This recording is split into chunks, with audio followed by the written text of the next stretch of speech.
కులగణన చేపట్టాలంటూ వచ్చే నెల 10న హైదరాబాద్లోని సుందరయ్య విజ్ఞాన కేంద్రంలో బీడీఎస్ఎఫ్ రాష్ట్ర సదస్సు నిర్వహించనుంది. ఇందుకు సంబంధించి సిద్దిపేటలో కరపత్రం రిలీజ్ చేశారు ఆ సంఘ నాయకులు.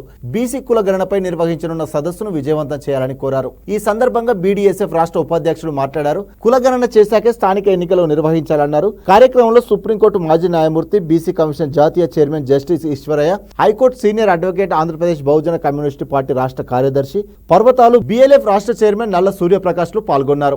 ఎస్సీ, ఎస్టీ, బీసీల స్థితిగతులు నిగ్గు తేలాలంటే కులాల వారి విద్య, ఉద్యోగ, సామాజిక, ఆర్థిక సర్వే చేపట్టాలన్నారు. జనాభా సర్వే ఆధారంగా చేసుకుని ఎస్సీ, ఎస్టీ రిజర్వేషన్ల శాతాన్ని నిర్ధారించి వాస్తవిక పద్ధతిన వర్గీకరణ చేయాలని కోరారు.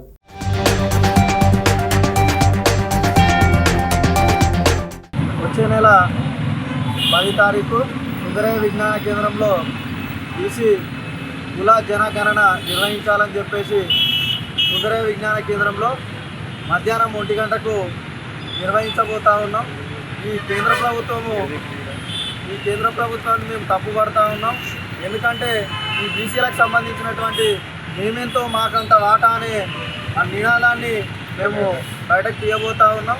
మేము జనాభా ఎంతమందినో వాటి ప్రాతిపదికనే మాకు రిజర్వేషన్లు కల్పించిన తర్వాతనే స్థానిక ఎన్నికల్లో రిజర్వేషన్ల దామాదిక ప్రకారం మాకు సీట్లు కేటాయించాలని చెప్పేసి ఈ సందర్భంగా అదే అంశం పైన వచ్చే నెల 10 తారీఖు సుందరయ్య విజ్ఞాన కేంద్రంలో సభ నిర్వహించబోతాను.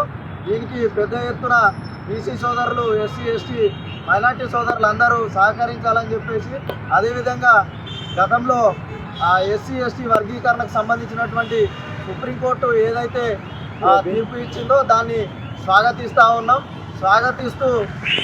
మేమెంతో మాకంత వాటా కావాలని చెప్పేసి ఏ రోజైతే మా రోజు వీరన్న కలలు కన్నా స్వరాజ్యం ఉందో దాన్ని మనము నెరవేర్చాల్సినటువంటి సందర్భం ఆసన్నమైందని చెప్పేసి ఈ సందర్భంగా తెలియజేస్తాము.